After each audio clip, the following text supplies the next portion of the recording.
And yeah, it's a really good book. And I'll just be giving insights on it. So I hope you enjoy this. It's great for if you're, doing some garden work or working out or just going for a walk and you want to, get some extra good advice in here. So obviously, we're just going to read here The Master Key to Riches, which is one of Napoleon Hill's first books. And it's one you might not have heard of. It's one I didn't hear of until I bought this set of several of his. And yeah, without further ado, moral of the story, think. That's the title here. It just says think right there. That's the intro to prologue. Might have some edits here, but here we go. Many centuries ago, a very wealthy and wise philosopher by the name of Croesus. There we go. First spelling question. Croesus. Croesus. Croesus.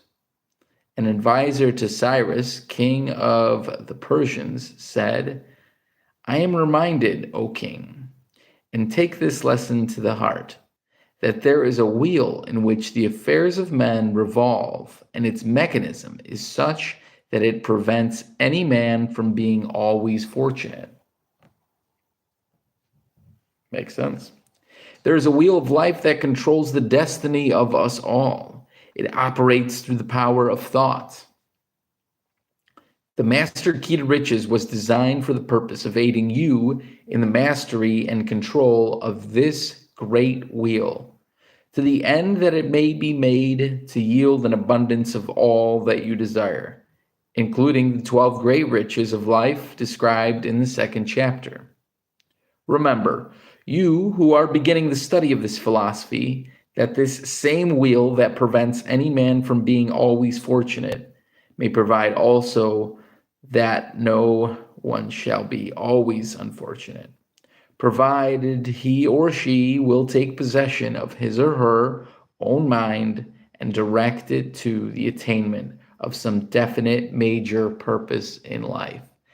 And that's 100%. You have got to take possession of your life and literally start doing more of what you want. Stop going just with the flow. Being in the flow is great, but not just going with the flow. And, if you're going with the flow, that whatever's presented to you, you always do, and you're not like some master meditator or something like that, then your energy is being directed by others. And really the main thing of most of Hill's books are you need to take your energy and start directing it towards what you want to achieve, your desires, All right, we're continuing the prologue.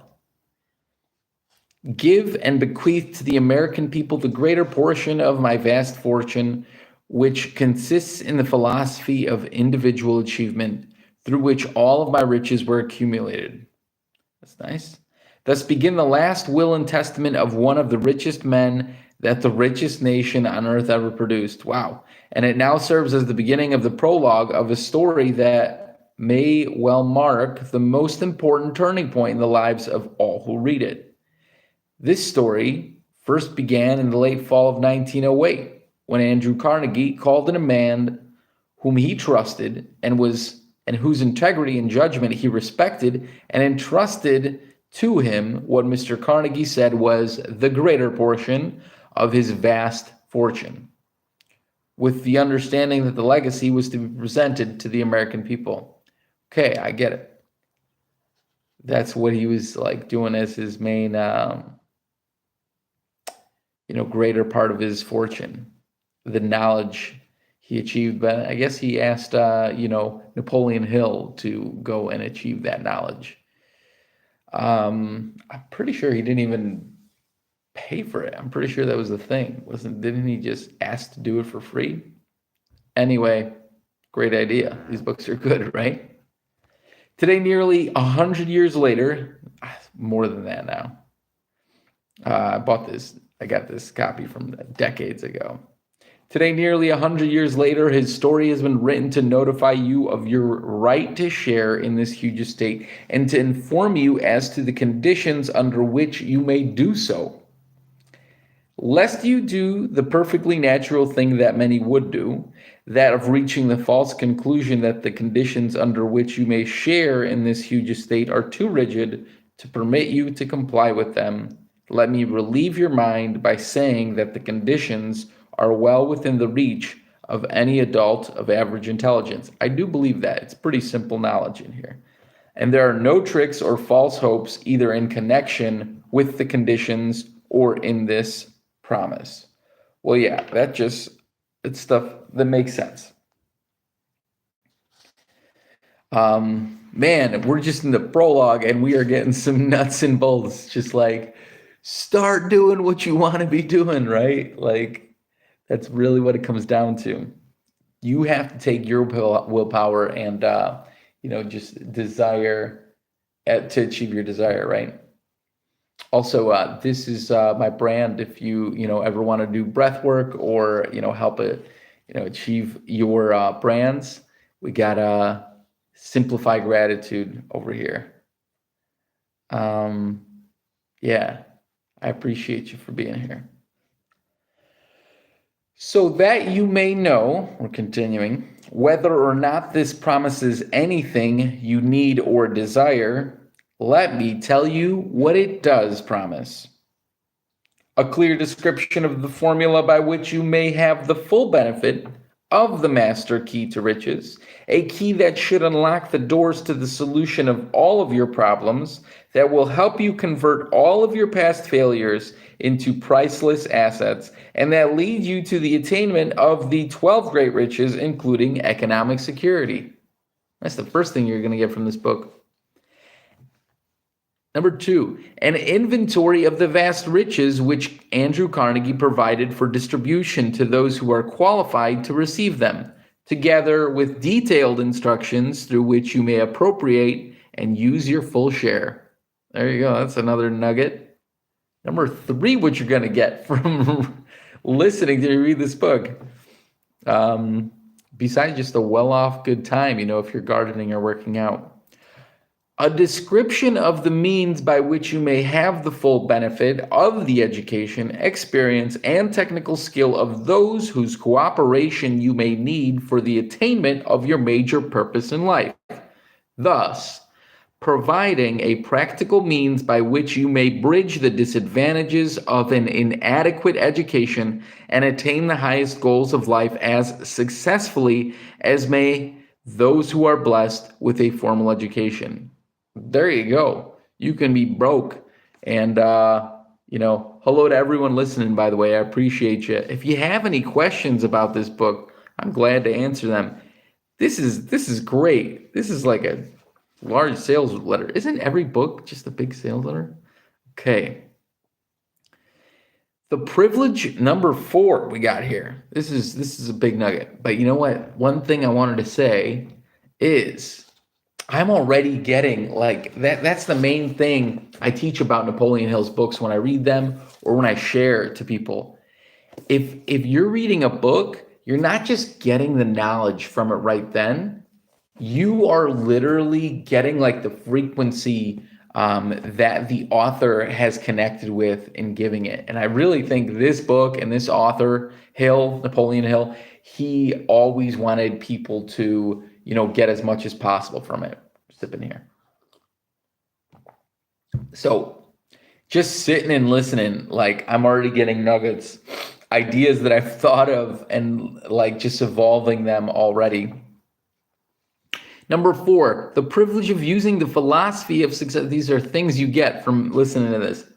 The privilege of using the philosophy of success, which was organized from the life experiences by the trial and error method of more than 500 successful men, among whom are Henry Ford, Thomas A. Edison, William Wrigley Jr., Cyrus H.K. Curtis, J. Ogden Armour, Albert Hubbard, Charles M. Schwab, F.W. Woolworth, Frank A. Vanderlip, Edward Bach, Dr. Alexander Graham Bell, Clarence Darrow, and Luther Burbank. Those are just some of the top people here. A definite plan by which anyone who works for wages or a salary may promote him or herself into a higher income with the full consent and cooperation of his or her employer. There you go. And if you're your own employer, well, there you go. You get a quicker advantage to it. And the last major thing suggested in the prologue of Master Key to Riches here by Napoleon Hill that you'll get from reading this book or listening to it in this situation: a definite plan, and I believe implementing as well. Because without implementation, what are you going to get? Number 5, you will get a definite plan through which anyone who works for others may get into a business or a profession of his or her own with more than average chances of success. A definite plan through which any business person may convert his or her customers into permanent clients, and through their willing cooperation, add new customers who will likewise become permanent. A definite plan through which any salesperson of life insurance or of other useful service or merchandise may convert buyers into willing workers who will aid in finding new clients. A definite plan through which any employer may convert his or her employees into personal friends under circumstances which will enable him or her to make the business more profitable for himself or herself and for the employees. There you go. One good reason to stay listening.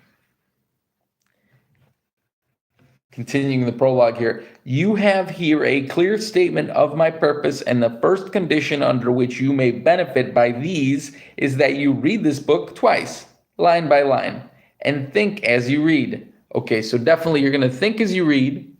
You're going to read or, I guess, listen to this book, and then you're going to read it again. Obviously, it's going to get in your head more, but really the main thing is here, you want to implement. So you want to implement as much as you can right away, and then that second time, go through it again. That's why I'm audiobooking this. You got this. Just, make sure you're connected with us, and then we'll have all the audiobooks here, won't we? Nothing ever happens without a definite cause. It was by no mere chance that the United States came to be known as the richest and freest country of the world. This is a land of plenty because of definite, understandable causes, each of which we have clearly defined. The desire for plenty may be selfish, but we all know that it is a natural desire. Andrew Carnegie understood this when he decided to give away his huge fortune, but guided as he was by the wisdom of a lifetime of practical experience in dealing with people, he safeguarded his gift by attaching to it certain conditions with which all who receive any part of it must comply. Makes sense? Mr. Carnegie adopted a novel method for the distribution of his riches because he recognized the weakness of humankind in wanting something for nothing. He knew that people in all walks of life, all down through the past, have been looking for a land flowing with milk and honey. Aren't we all? He also knew that the gift of riches in any form, without some sort of consideration in return, generally harms more than it benefits the one who receives it. Therefore, he wisely attached to his gift certain conditions by which those who receive it are protected against this common weakness of desiring something for nothing. Looking into history, Mr. Carnegie recognized that this desire for something for nothing was the object of the search of the scouts who were sent out by Moses and Joshua, because the children of Israel, after they had worked in slavery in Egypt for many years, making brick without straw, had escaped the Pharaohs and were waiting, after a long period in the wilderness, for an opportunity to cross over the sea into the land of plenty. The glowing description of plenty in that land served as the incentive which enabled their their leaders against strong opposition. Makes sense. To hold the solidarity of the people until they reached their objectives. A counterpart of this same story is found in the migration of subdued people for England to the New World. They came not only in search of a land of material plenty, but for a land which afforded plenty of opportunities for the expression of personal initiative, freedom of worship, and freedom of speech. And the very purpose of their migration served as an assurance of the success of the most outstanding step ever taken by any group in modern history. Making sense here. They developed a land of plenty. The plenty came from their efforts simply because their endeavors were based upon a sound philosophy, a constructive objective, which Andrew Carnegie recognized centuries later, and he not only converted into a huge fortune for himself, but he left to the American people of today a simple set of rules, a master key by which they too may acquire riches. Makes sense. Out of their pioneering toil down through the years, the descendants of those pilgrims of progress have built a civilization never before known in the history of the world, a culture which exceeds the greatest culture of all times, standards of living which are higher than ever before known to mankind. Holy cow! Like reading this, I'm just like, I don't know what's been going on in the US for the last 10 to 30 years, because some of these facts are no longer accurate. And, we can, because he's talking about the US, but we can say in general the world now. And I think most of the world, if you take it on average, is not going in a great place. And it's just like, it's you and me, we have to take initiative to help more others. And by that, I mean, like, I do breathwork protocol every day. I help people, help with that sort of situation. You need to take a talent of yourself and you need to start sharing it on a daily content. Like, it'll take you 15 minutes to create a piece of content of something that you can teach every single day. And if you commit to doing that for 365 days, what is that? Less than 100 days of 1 hour of work. And then you'll be able to help the world and yourself, because obviously, the law of karma, you're going to get back that which you put forth. Dude, we got to keep doing this. Listen, I'm going to continue. Before known to mankind, conveniences, comforts, luxuries, and opportunities available to the humblest person, such as the world has never known. This is we have to do this. We have to get back to it. What's kicking you? Cześć wujku, jak tam? Nice. Such as the world has never known. All of these advantages were the result of a sound foundation, the foundation stones of a budding new democracy, something new under the sun, a modified form of perfect state, which was destined to prove successful because it was practical.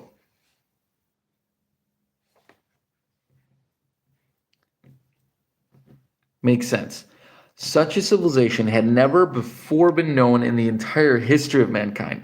There have been many periods in history when the advance of civilization was heralded with glowing terms, yet the civilization of the particular age, excuse me here, in each instance was confined to a relatively small percentage of the people.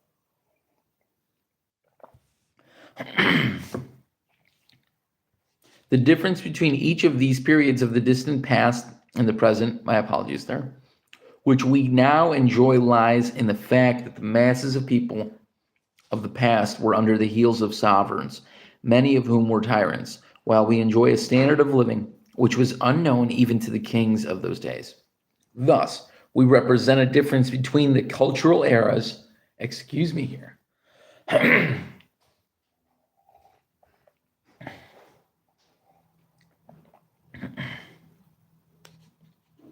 cultural eras of the past and the culture of today.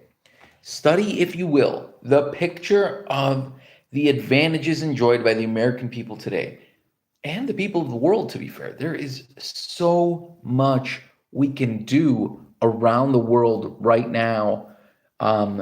Just take something we have and share it with others. Like, if you have some sort of skill, you have to share it with others. That's really the main point I'm getting from this book. Even to the lowliest and the humblest. Free education, free entertainment, radio, television, the automobile, the airplane, the network of free highways, advanced modes of communication, free worship. We got AI now, like you can use these benefits. You have to share your knowledge. These and thousands of other advantages denied to the peasants of the past are now the common property of all of the people in America today and the world, to be fair. Like I said, this is Master Key to Riches by Napoleon Hill here. This was written over 100 years ago. This difference, which is due to the fundamental difference in motives and objectives, has been made possible because of practical developments under the American way of life, which have never been experienced in Europe or in any other part of the world. Another edit here, another suggestion for my point. So many countries around the world are beneficial right now, but not all of them. And there's so much, like, quote unquote turmoil, like the politics has gotten seemingly dirtier. It is up to you and me to help more people on this planet, achieve their goals. And the only way we could do that is take your skills and talents and share them. This is just going to keep repeating for a few more pages, but I think it should. Men and women have been free to follow the dictates of their own consciences. They have had freedom of worship, freedom of speech, freedom of the press, freedom of political convictions, and freedom for the fullest exercise of their own personal initiative in any calling of their choice, and they have been protected by a form of government which assured them the fruits of their labors. We have to keep this. This has arisen out of the fact that freedom, life, liberty, and the pursuit of happiness constituted the basis of the development of our country, with its program of plenty as the goal of every citizen. As workers begin to express their personal initiative as individuals and later as groups, and later, makes sense, still for security and protection as corporations, with the capital financed by workers and non-workers, this makes sense. Employees learn the art of salesmanship, the art of competition, the art of blessings of individual initiative, and the necessity of honest production to justify the art of advertising. This makes sense.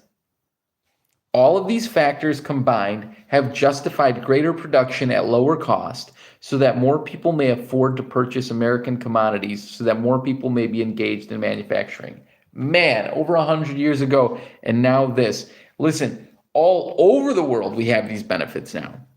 There are a handful of countries that maybe not, but this, briefly stated, is the heart of the American system. A well-expressed faith, thrift, cooperation, confidence in one another, personal initiative, and a sense of fairness in human relationships. Gosh, I don't know if that is continuing right now in the place it just mentioned or anywhere in the world. But it is up to you and it is up to me to make sure that this free flow benefit of freedom continues. We have to use our mind substance, our thoughts, to take the talents we have and share them with others. The only way we're going to develop more, you, myself, sure, we can get entertained and get free money from the governments, but we have to share, our knowledge with others. Otherwise, this is all going to die. In understanding this story of the road to riches under the American way of life, it is necessary that the reader supply a part of the story by his own thoughts and by comparing our statements with his or her own experiences. This in turn makes it necessary for the reader to make a clear picture of the history of the American sources of riches in order that he or she may be sure of appropriating his or her share of those riches. In this spirit do we approach the description of the master key, from the use of which comes all riches known to the American people. And truly, everyone, if you have this book, if you live in most places on the planet, you can do this now. Let it be known at the outset that when we speak of riches, we have in mind all riches, not exactly. You're rich as soon as you adjust your mind, not merely those represented by bank balances and material things. We have in mind the riches of liberty and freedom, of which we have more than any other nation. We have to, wherever you live, we have to keep these things. You have to act, that's for sure. We have in mind the riches of human relationships through which every American citizen, and most people on the earth, I'd say, may exercise to the fullest the privilege of personal initiative in whatever direction he or she chooses. The riches of the system of free enterprise, which has made American industry the envy of the whole world. If it doesn't continue, we're SOL, aren't we? And the riches of a free press, free public schools, and free places of worship. Man, I'm just thinking like 2020. Free press? What? Free places of worship, closed down places of worship. Keep the casinos and bars open though. Gosh. Thus, when we speak of riches, we have reference to the abundant life which is everywhere available to the people of the United States and obtainable with a minimum amount of effort. Meanwhile, let it be understood that we shall offer no suggestions to anyone as to the nature of the riches for which he should aim, nor the amount he should undertake to acquire. Fortunately, the American way of life, maybe not for long, but other places in the world for sure, but it will stay if we keep wanting this. That way of life offers an abundance of all forms of riches, sufficient in both quality and quantity to satisfy all reasonable human desires. But we sincerely hope that somehow every reader will aim for his or her share, not only of the things that money can buy, but also of the things that money cannot buy. We shall not undertake to tell anyone how to live life, but we know from having observed both the rich and the poor of America that material riches alone are no guarantee of happiness. Ain't that the truth? We have never yet found a truly happy person who was not engaged in some form of service by which others benefited, and we do know many who are wealthy in material things but have not found happiness. Gosh, I think we're in this flip stream right now. Like, I think as long as taxes were taken away, not taxes were taken away, but like, gosh, there's a lot of funny things being taxed. We have to take our mindset, that is the biggest key to rich, and change it. Makes sense. We have never yet found a truly happy person. Got that? Next paragraph. We mention these observations not to preach, but to quicken those who, because of the great abundance of material riches in America, take them for granted, and who have lost sight of the principal priceless things of life that are to be acquired only through the intangible riches we have mentioned.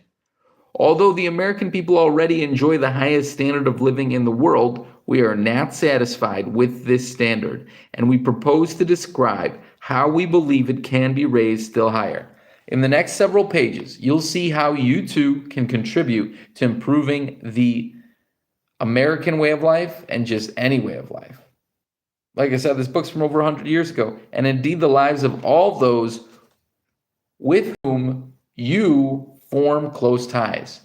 You have to do something that can give more benefit to others from a knowledge that you have. Makes sense. I'd love for you to make sense with this, make more sense with this, right?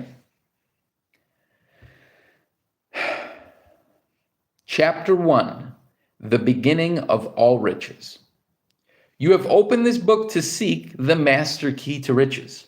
You have opened it because of that human urge for the better things in life, which is the common desire of all people. Some of you desire economic security, which money alone can provide. Some of you desire an outlet for your talents in order that you may have the joy of creating your own riches. Some of you are seeking the easy way to riches, with the hope that you will find it without giving anything in return. That too is a common desire, but it is a desire I shall hope to modify for your benefit, as from experience I have learned that there is no such thing as something for nothing. There is but one sure way to riches, and that may be attained only by those who have what I call the master key to riches.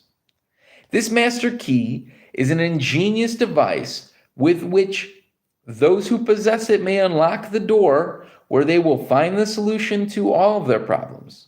Its powers of magic transcend those of Houdini himself. It opens the door to sound health. It opens the door to love and romance. It opens the door to friendship by revealing the traits of personality and character that make enduring friends.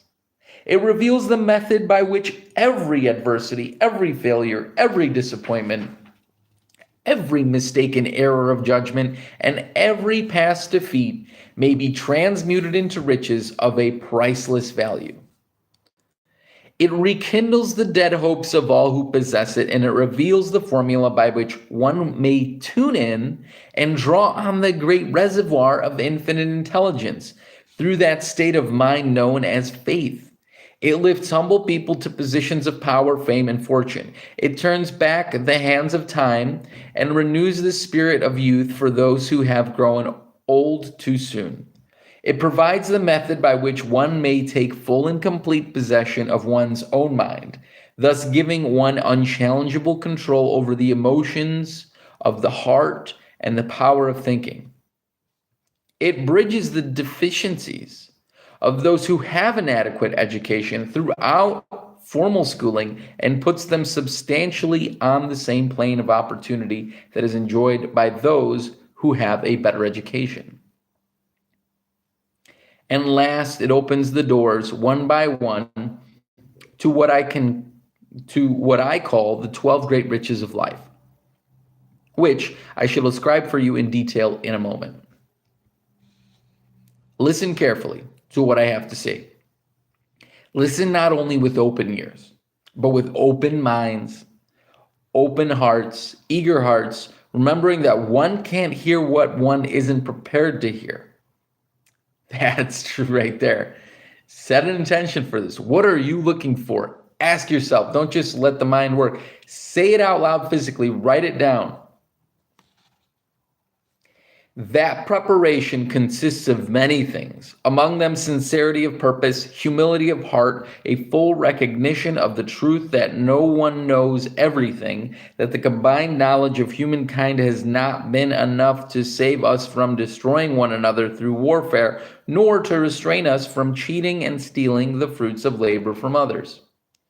I shall speak to you of facts and describe to you many principles of which many of you may never have heard, for they are known only to those who have prepared themselves to accept the advice I have to offer, a small but ever-increasing number of people who have attained the degree of fellowship. Achieving the degree of fellowship.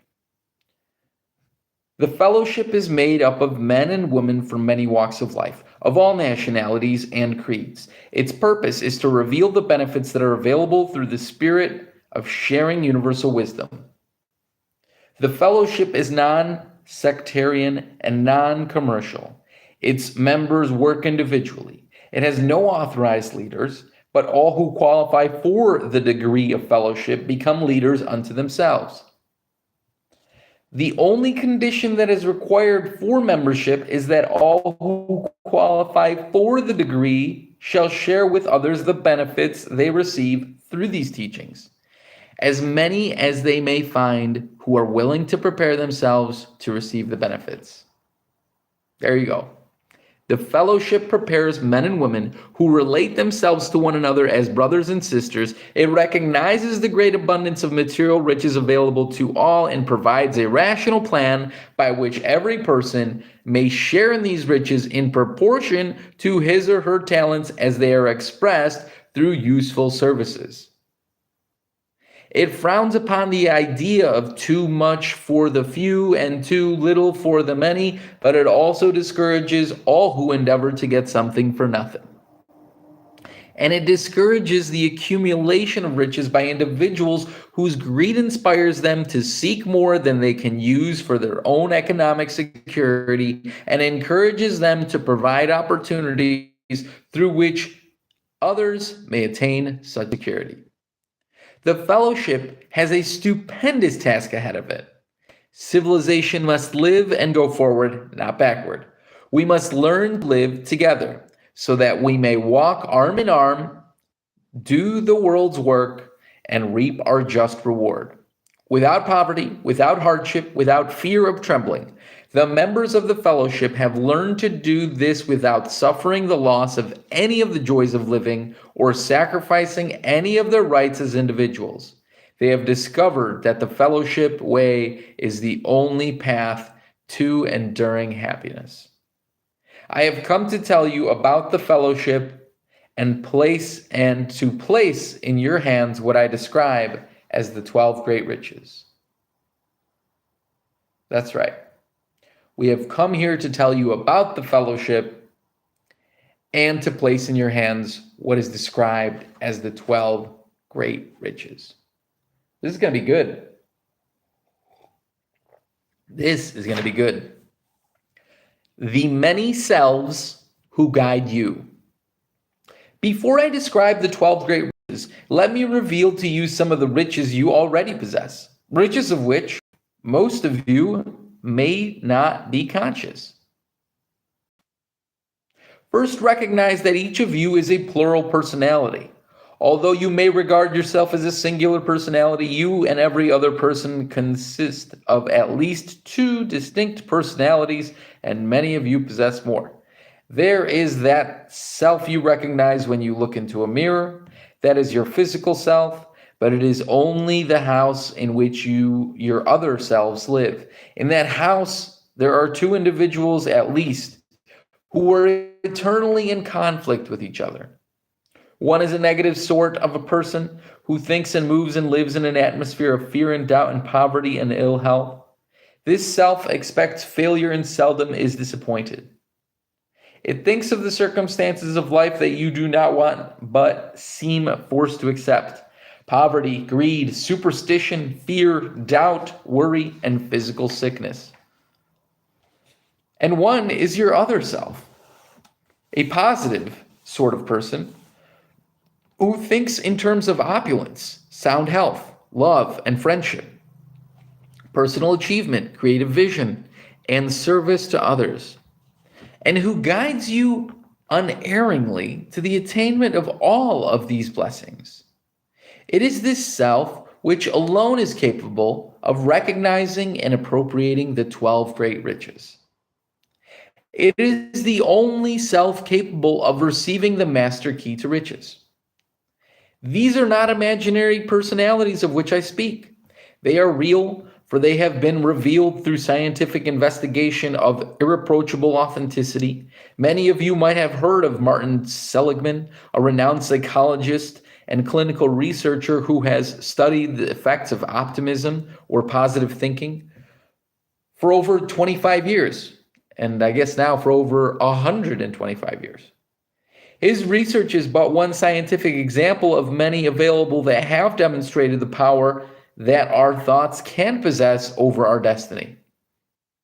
Then you have many other priceless assets of which you may not be aware. Hidden riches you have neither recognized nor used. Among these is a modern radio broadcasting receiving station so powerful that it may pick up and send out the vibration of thought from or to any part of the world, including the potential capacity to reach out into the cosmos and tune in with the power of infinite intelligence. I do believe that is this up here, and that you truly do have. Your radio station operates automatically and continuously when you are asleep, just as when you are awake, and it is under the control at all times of one or the other of your 2 major personalities, the negative personality or the positive personality. When your negative personality is in control, your radio station picks up only the negative thought vibrations, which are being sent out by hundreds of millions of other negative personalities throughout the world. These are accepted, acted upon, and translated into their physical equivalent in terms of the circumstances of life which you do not wish. When your positive personality is in control, it picks up only the positive thought vibrations being released by millions of other positive personalities throughout the world and translates them into their physical equivalent in terms of prosperity, sound health, love, hope, faith, peace of mind, and happiness. The values of life for which you and every other normal person are searching. Makes sense. The obligation to share the wealth. This is going to be so true too. Why should you believe what I am saying to you? Why should you trust that I offer you the lessons you need to succeed? As you are aware, I am considered one of the richest, most influential men in the world. However, I was not born into riches. I was born in poverty and illiteracy. My formal education is limited to the knowledge I gained through a country grade school. And the entire universe, as far as I was concerned, extended no further than the boundary lines of the backwoods county in which I was born. Then love came into my heart, and with it the influence of the greatest person I shall ever hope to know. She became my wife and guide, for she came from a world outside my own, one I had not suspected existed. She was a woman of culture and education. From her, I learned some of the secrets of biology and chemistry and astronomy and physics. She reached deeply into my soul and uncovered that other self of which I had no knowledge. Step by step, patiently and with love, she lifted me into a higher plane of understanding until, at long last, I was prepared to receive the great gift which I shall share with you in the hope that you may become as rich as I. With that blessing came also a responsibility consisting of any obligation. Pardon me. I need to drink some of this water.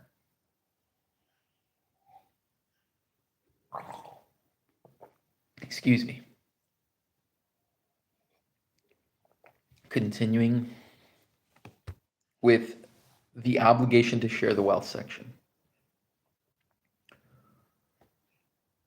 With that blessing came also a responsibility consisting of an obligation to reveal the secrets of what I called the Great Master Key to as many of you as are prepared to receive it. But let me warn you that the Master Key may be retained only by those who accept the obligation to share it with others.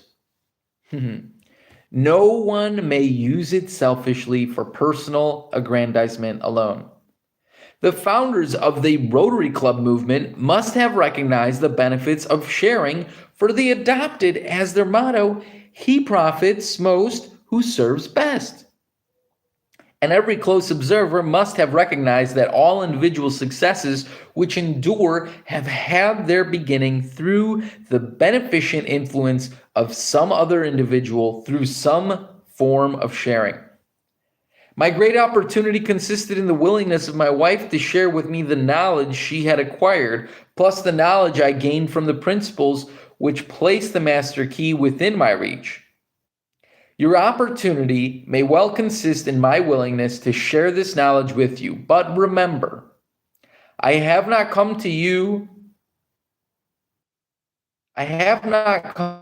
to give you material riches alone. I have come to share with you the knowledge by which you may acquire riches, all riches, through the expression of your own personal initiative. That is the greatest of all gifts. And it is the only kind of gift that anyone who is blessed with the advantages of a great nation like ours should expect. For here we have every potential form of riches available to mankind. We have them in great abundance. And I'll sneak in here, it lies within us to begin with, and it starts with the mindset that we're trying to adjust here. You have the freedom to make this decision as long as you are in it for the benefit of all. and not for the hurting of others. So that was my 2 cents added in there. Make sense? So I assume that you too wish to become rich. I assume that you too wish to become rich. In here, coins, right? I'll get you on the next video. Let us become partners in the attainment of your desire. For I have found the way to all riches. Therefore, I am prepared to serve as your guide. I sought the path to riches the hard way before I learned that there is a short and dependable path I could have found, one that I could have followed had I been guided as I hope to guide you. Before we begin our journey to the land of riches, we must take inventory so that we may know the true nature of riches. It is important to be prepared to recognize riches when they come within our reach. Some believe that riches consist in money alone, but enduring riches, in the broader sense, consist in many other values than those of material things. And may I add that without these other intangible values, the possession of money will not bring the happiness some believe it will provide. When I speak of riches, I have in mind the greater riches whose possessors have made the When I speak of riches, I have in mind the greater riches whose possessors have made life pay off on their own terms, leading to a life of full and complete happiness. I call these the 12 riches of life, and I sincerely wish to share them with all of you who are prepared to receive them in whole or in part. You may wonder about my willingness to share, so I shall tell you that the master key to riches enables its possessors to add to their own store of riches everything of value that they share with others. This is one of the strangest facts of life, but it is a fact. I'm going to reread that one more time. You may wonder about my willingness to share, so I shall tell you that the master key to riches enables its possessors to add to their own store of riches everything of value that they share with others. This is one of the strangest facts of life, but it is a fact each of you must recognize and respect if you hope to tap its power.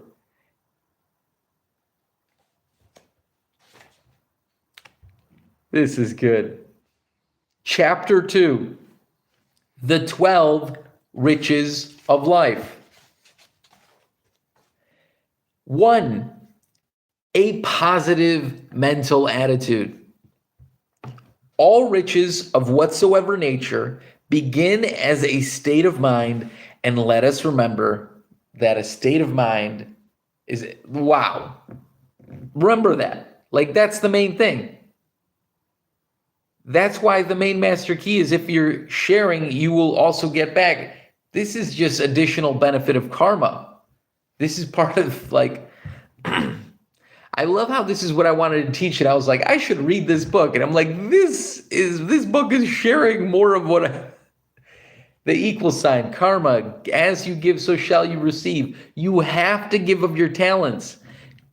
You should be thinking of things that you have right now that you can give and start to attain more riches. Like, this is the whole master key. You have to give because that's how you get more. It's the story of the talents.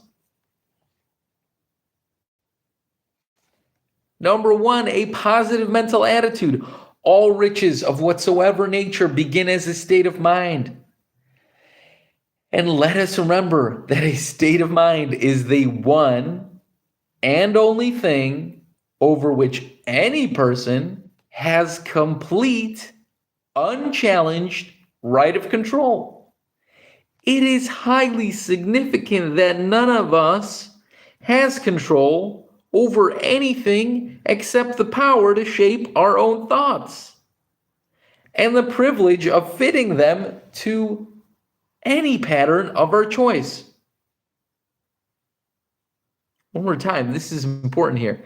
it is highly significant that none of us has control over anything except the power to shape our own thoughts and the privilege of fitting them into any pattern of choice. That's right. Mental attitude is important because it converts the brain into the equivalent of an electromagnet that attracts the counterpart of one's dominating thoughts and purposes. It also attracts the counterpart of one's fears, worries, and doubts. We got to take that electromagnet we've got and use it. Because it makes sense too, doesn't it? A positive mental attitude is the starting point of all riches, whether they be riches of a material nature or intangible rate or an intangible.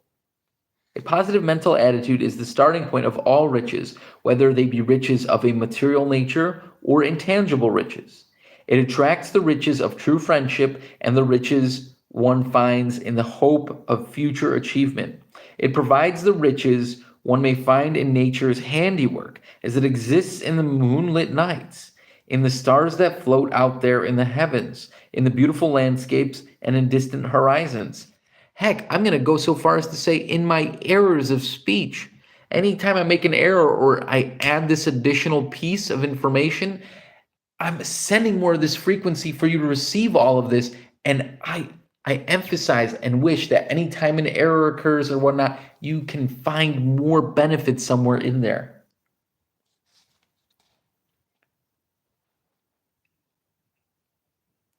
This all attracts the riches to be found in the labor of one's choice, where expression may be given to the highest plane of man's soul. It draws the riches of harmony in home relationships where all members of the family work together in a spirit of friendly cooperation. It creates the riches of freedom from fear and the riches of enthusiasm, both active and passive. It inspires the riches of song and laughter, both of which indicate states of mind, and the riches of self-discipline, through which one may have the joy of knowing that the mind can and will serve any desired end if one will take possession of it and command it through definiteness of purpose. I appreciate you so much. Keep going. This is incredible. It elicits the riches of play through which one may lay aside all of the burdens of life and become as a little child again, and the riches of discovery of one's other self. Wow. The self which knows no such reality as permanent failure. It develops the riches of faith in the universe, of which every individual mind is a minute projection, and the riches of meditation, the connecting link by which anyone may draw upon the great universal supply of infinite intelligence at will. These and all other riches begin with a positive mental attitude. Therefore, it is but little cause for wonder that a positive mental attitude takes the first place in the list of the 12 riches. Take that in for a second. That's the most important.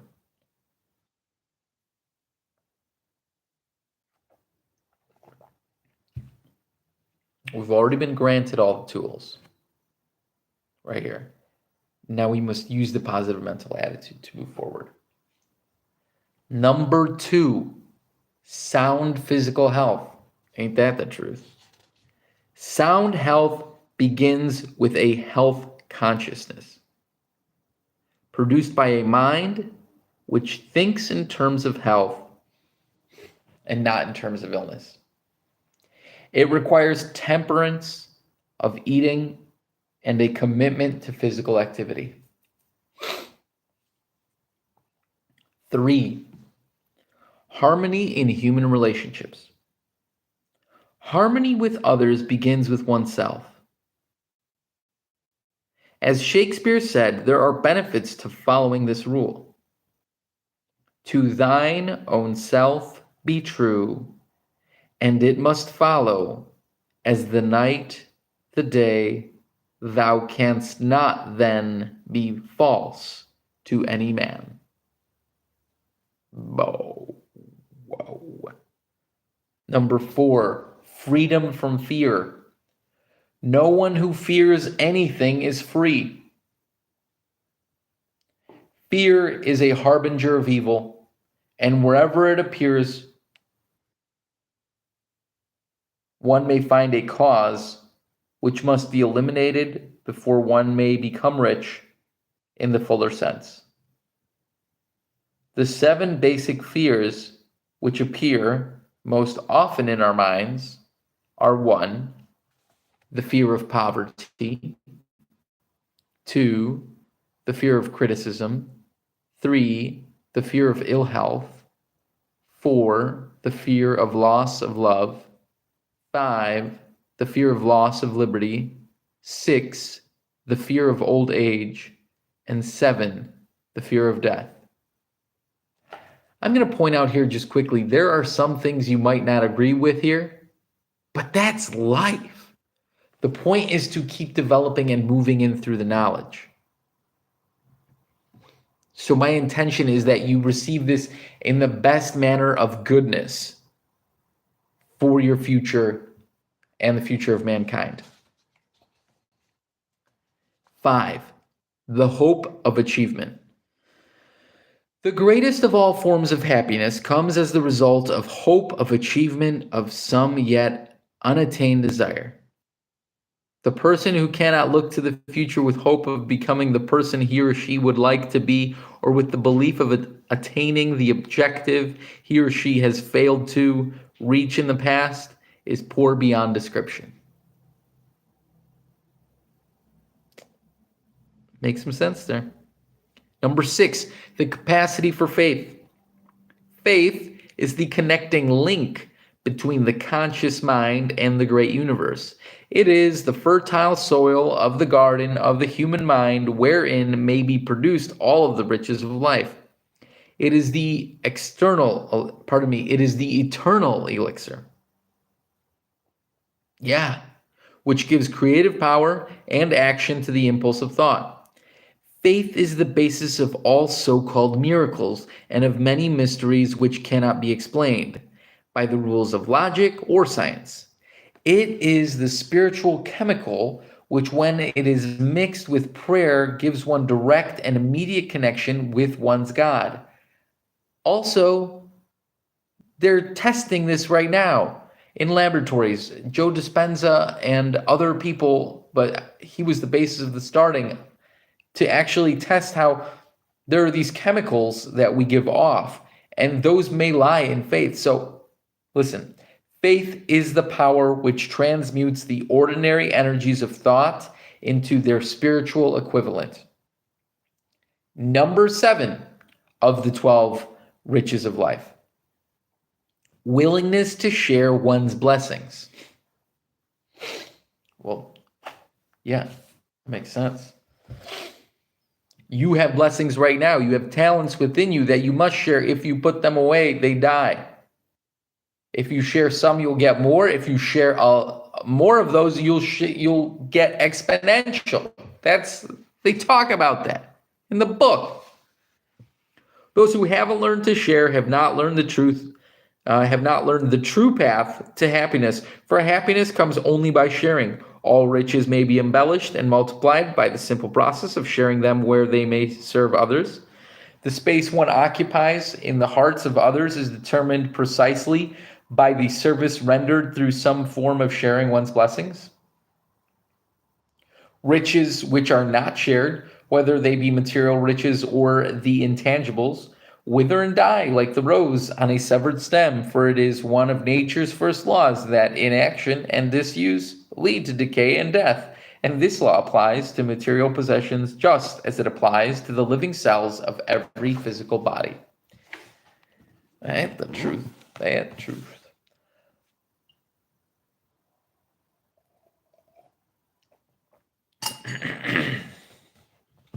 Excuse me. Number 8 of the 12 riches of life, a labor of love. No one is richer than the person who has found a labor of love and who is busily engaged in performing it. Labor is the highest form of human expression of desire.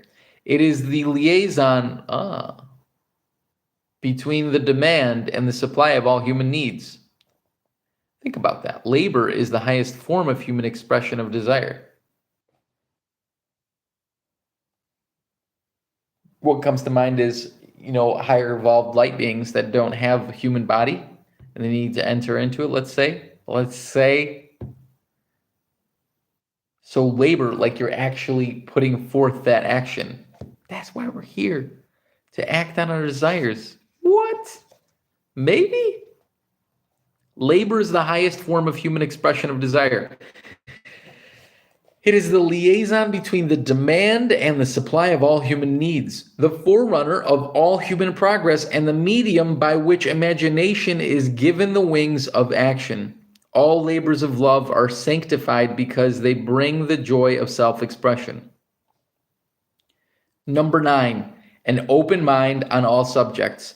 Tolerance, which is among the higher attributes of culture, is expressed only by the person who holds an open mind on all subjects at all times, and it is only the person with an open mind who becomes truly educated and who is thus prepared to receive the greater riches of life.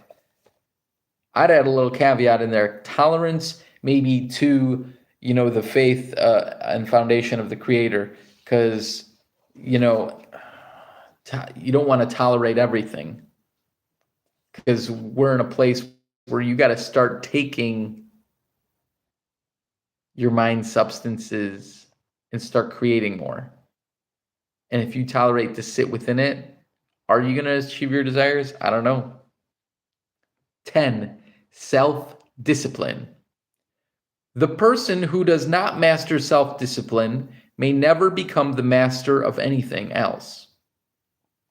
Those who master themselves may become the master of their own earthly destiny.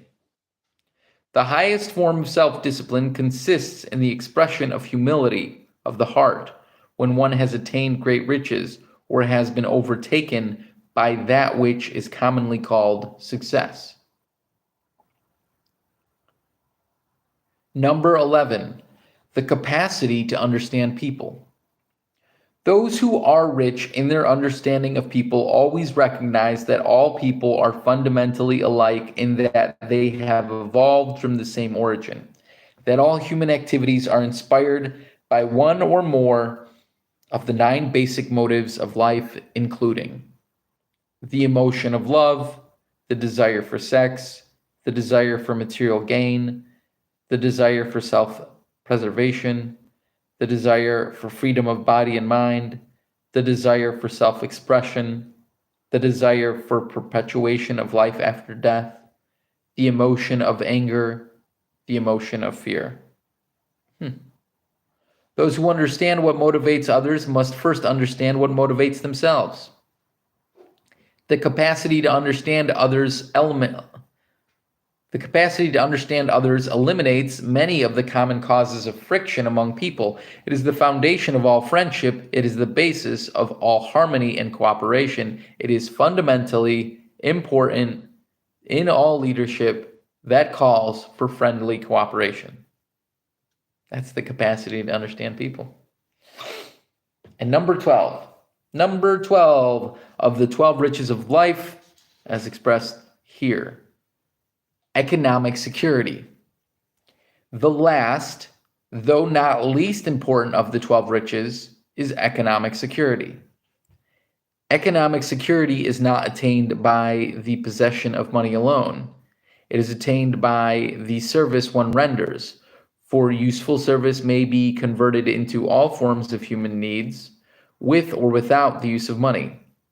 Henry Ford had economic security not because he controlled a vast fortune of money, but for the better reason that he provided profitable employment for millions of men and women, and also the first dependable automobiles to still greater numbers of people.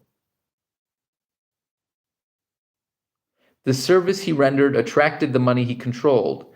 That is how all enduring economic security must be attained.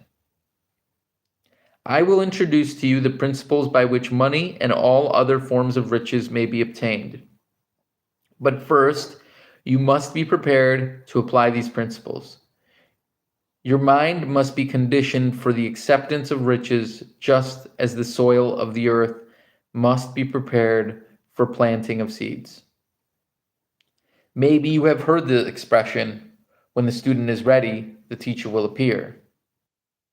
This does not mean that the things one may need will appear without a cause, for there is a vast difference between one's needs and one's readiness to receive. To miss this distinction is to miss the major benefits I shall try to convey. The challenge of embracing new ideas. This may seem right here. So we're done with the 12 riches of life. This is the next section in this chapter. The challenge of embracing new ideas. This may seem strange to you at first, but you should not become discouraged. For all new ideas seem strange. If you doubt that this approach is practical, take courage from the fact that it has brought me riches in abundance. Human progress always has been slow because people are reluctant to accept new ideas. When Samuel Morse announced his discovery of the telegraph, for instance, instead of welcoming it, the world scoffed at it and scoffed at him. They had never seen such a system before. It was unorthodox and it was new.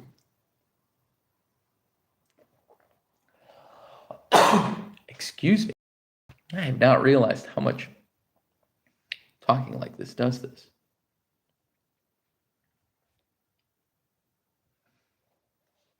And therefore, because it was new, it created suspicion and doubt. New tech, huh? Of course. The world also scoffed at Marconi when he improved on Morse's system.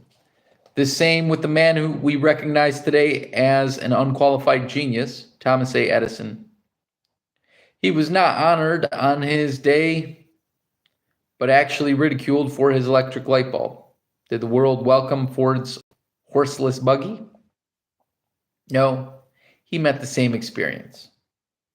So there was no surprise when ridicule met the legendary Wilbur and Orville Wright's flying machine. As a matter of fact, newspaper reporters refused to attend a demonstration of that ridiculous airplane. Radio, instead of being recognized for the miracle it was thought of as a toy for the amusement of children and nothing more. I mention these examples in case you assume that because history has so universally stood in awe of these titans, the people of their day felt the same.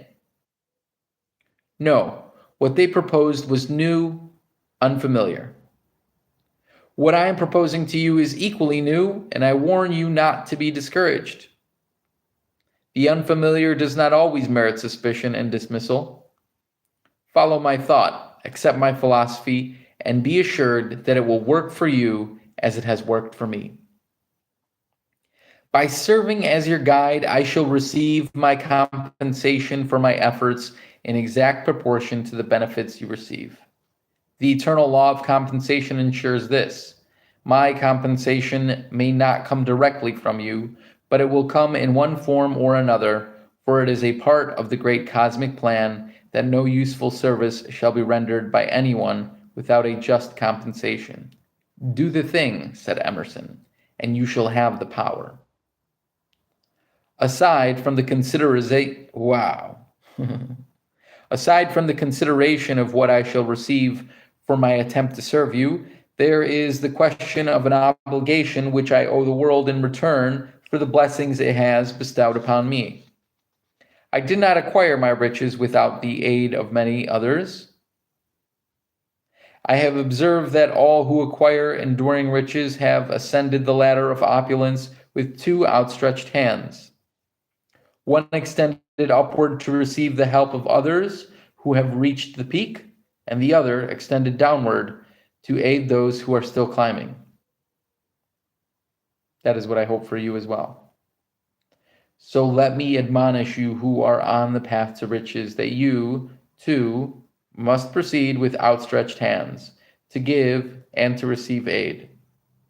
It is a well-known fact that no one may attain enduring success or acquire enduring riches without aiding others who are seeking these desirable ends.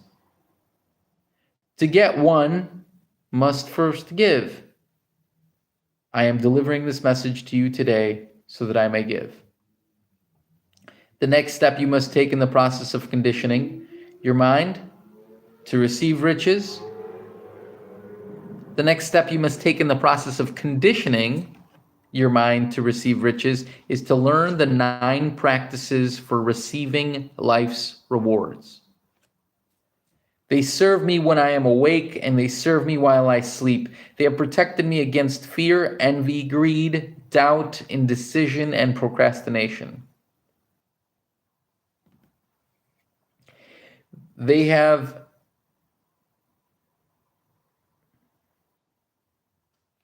protected me against fear, envy, greed, doubt, indecision, and procrastination.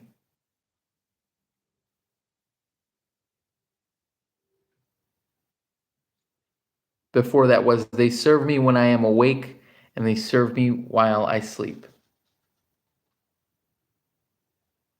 They have inspired me to move on my own personal initiative. So I'm just repeating sometimes these things because this is important, and we're about to learn the next 9, right? They have inspired me to move on my own personal initiative, have kept my imagination active, and have given me definiteness of purpose and the faith to ensure its fulfillment. They have been the real conditioners of my mind, the builders of my positive mental attitude. Chapter 3, the 9 practices for receiving life's rewards. I want to share with you those practices I use to maintain my positive outlook on life. The first is gratitude. Practice being grateful for everything that life has blessed you with. Every day, I voice my appreciation for what I have received. I say, today has been beautiful. It has provided me with health of body and mind. It has given me food and clothing. It has brought me another day of opportunity to be of service to others.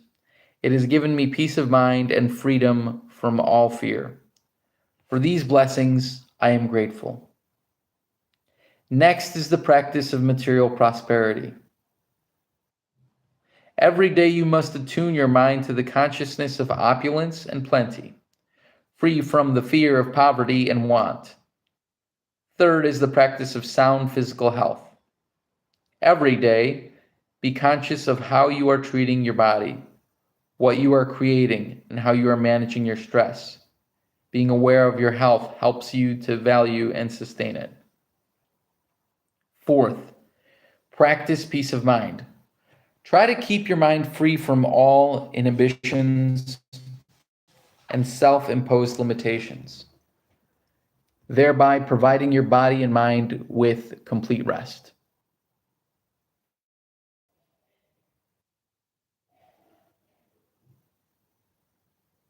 Next is the practice of hope. Be grateful for the fulfillment of today's desires and for the promise of fulfillment of tomorrow's aims. Sixth, practice faith, whatever that might mean to you.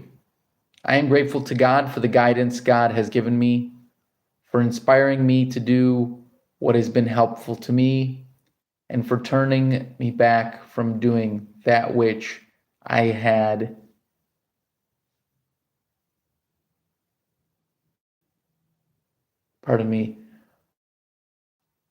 and from doing that which, had it been done, would have proven harmful to me. There you go. Don't do anything harmful to yourself and not to others. Be good, okay? Next, the practice of love. See, it's important. This includes not only romantic love, but also love of country, love of family, love of friends, love of all humankind especially. Love others as you would like to be loved, right? Be inspired to share your riches with all with whom you come in contact. Be conscious of all the love in your life, which makes life sweet and enhances your relationships with others. Eighth is the practice of romance. What is there to say but that romance is what renews our spirit of youth in spite of the passing of years? Finally, the practice of overall wisdom.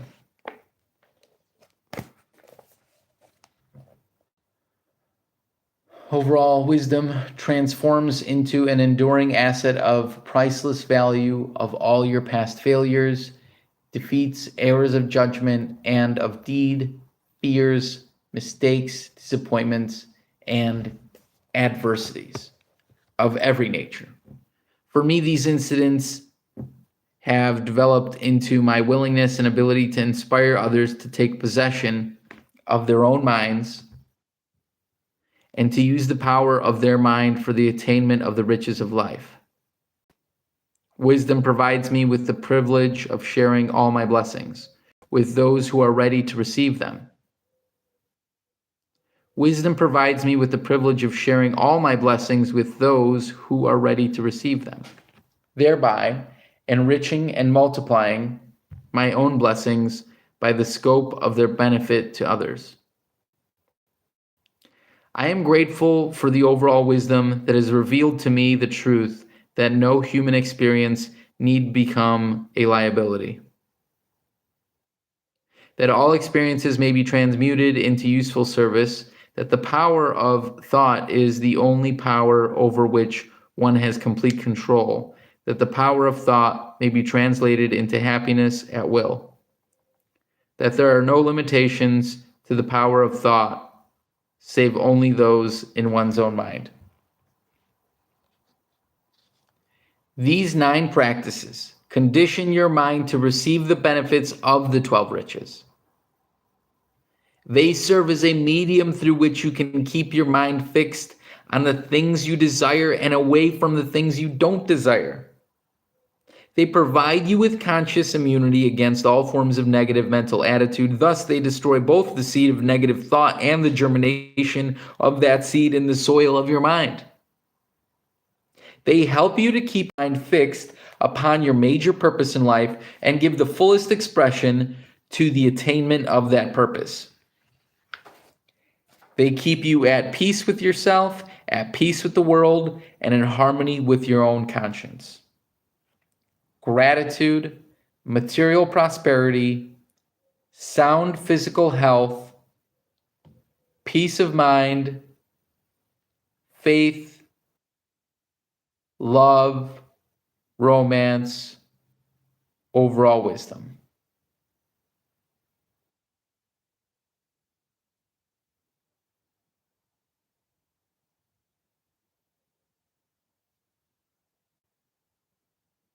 Better than read hope. I'm rereading hope. These practices reveal the existence of that other self, which thinks, moves, plans, desires, and acts by the impetus of a power that recognizes no such reality is impossible. No such reality as impossible, it's all possible. And they have proved time and again that every adversity carries with it the seed of an equivalent benefit. So when adversity overtakes you, as it overtakes everyone, You are not awed by it, but begin immediately to search for that seed of an equivalent benefit and to germinate it into a full-blown flower of opportunity. That is how these practices help me to retain my positive outlook.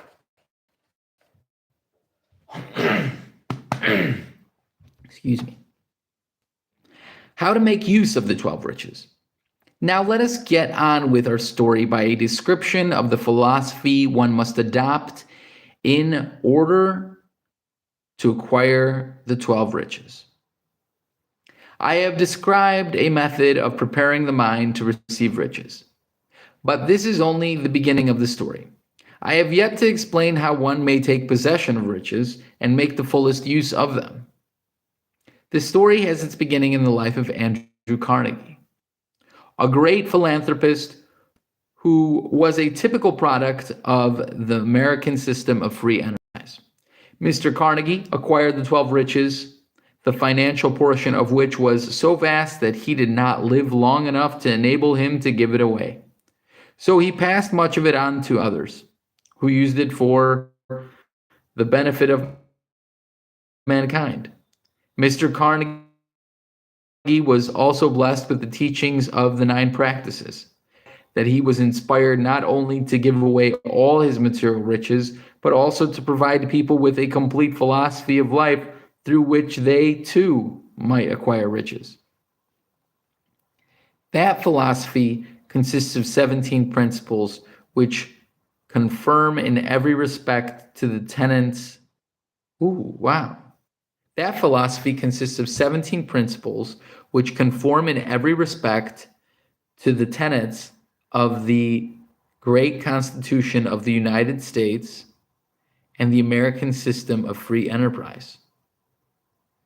The organization of this philosophy required 20 years of labor in which Mr. Carnegie and more than 500 other great American leaders of industry had a part, each of them contributing the sum total of what was learned from a lifetime of practical experience under the American system of free enterprise. Mr. Carnegie explained his reason for having inspired the organization of a philosophy of individual achievement when he said, "I acquired my money through the efforts of other people, and I shall give it back to the people as fast as I can find ways to do so without inspiring the desire for something for nothing.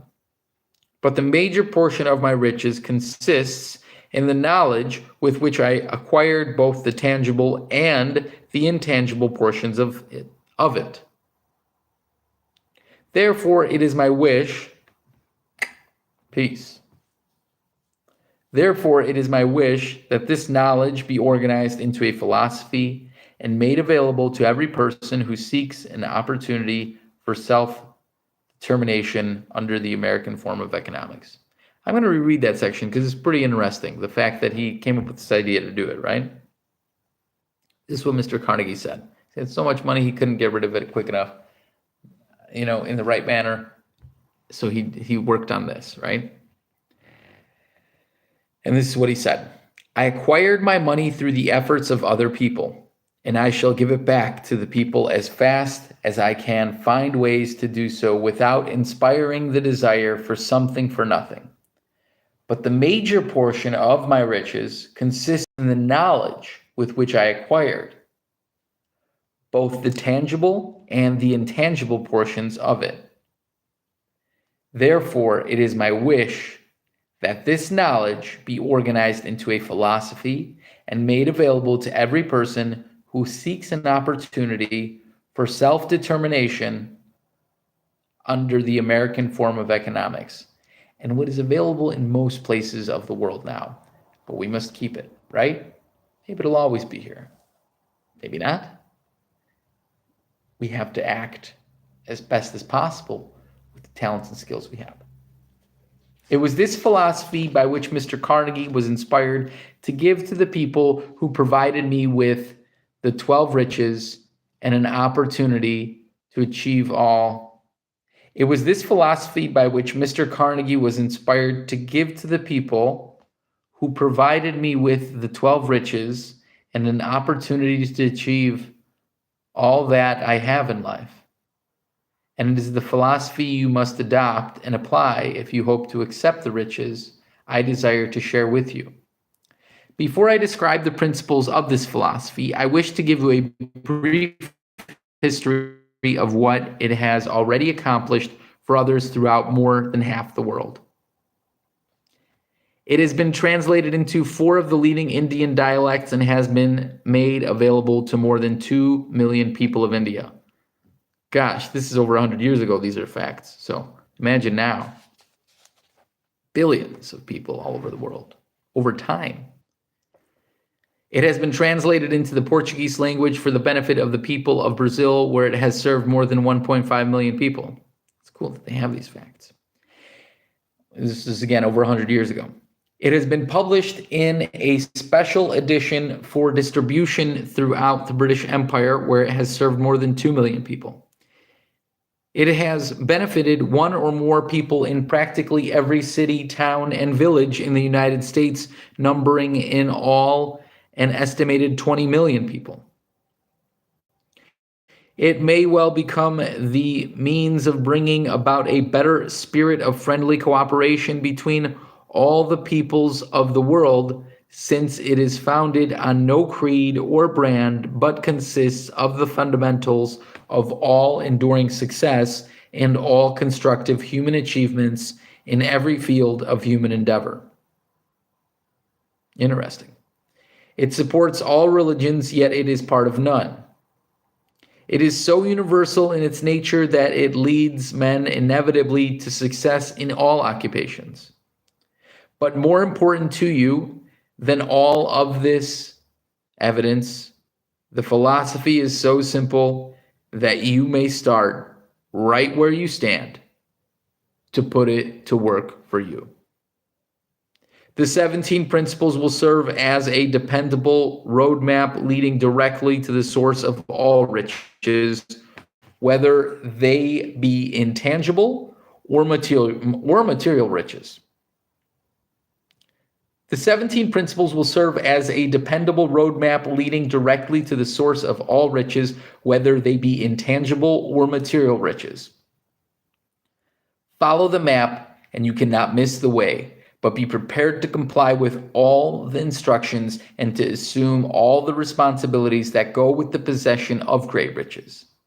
And above all, remember that enduring riches must be shared with others, that there is a price one must pay for everything acquired. The master key will not be revealed through any one of these 17 principles, for its secret consists in the combination of all of them. These principles represent 17 doors through which one must pass to reach the inner chamber wherein is locked the source of all riches. The master key will unlock the door to that chamber, and it will be in your hands when you have prepared yourself to accept it. Your preparation shall consist of the assimilation and the application of the first 5 of these 17 principles, which I shall now describe at length.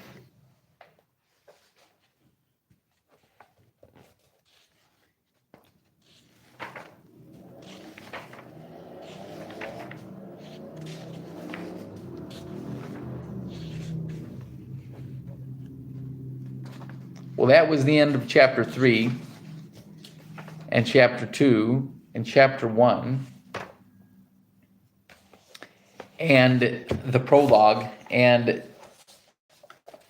the next one is the definiteness of purpose, which is really all you truly need. But do you?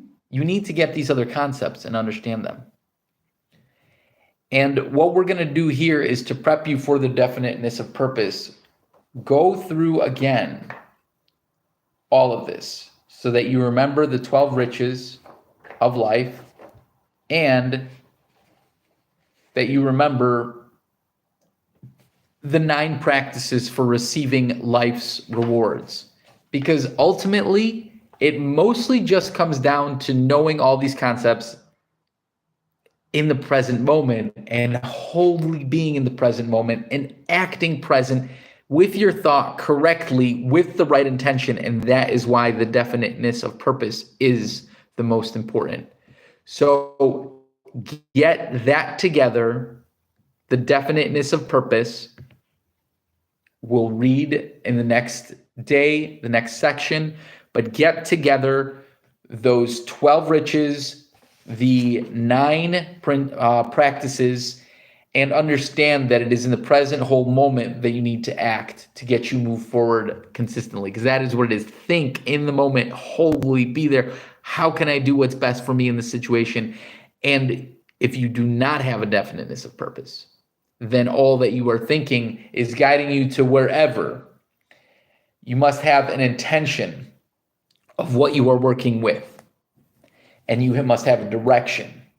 And then as long as you are thinking in the present moment and acting, you'll keep going.